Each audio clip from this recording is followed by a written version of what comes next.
ওয়ান্ডের লোহা আপনি 11.5 আমরা 11.5 বিক্রি করি, কিন্তু উনি নিচ্ছে 11.3। প্লেট মৌলভীবাজার থেকে আসছে, আগেও 40 পিস পেপার দিয়েছিল, লন্ডন থাকে, আবার উনি 16 পিস পেপার নিল। এখন তো কি পরিমাণে চওড়া দেখেন এগুলি।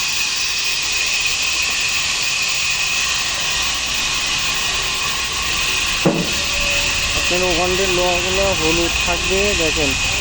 এদিকে আপনার আছে 11 ইঞ্চি আর এদিকে আছে 3 ইঞ্চি।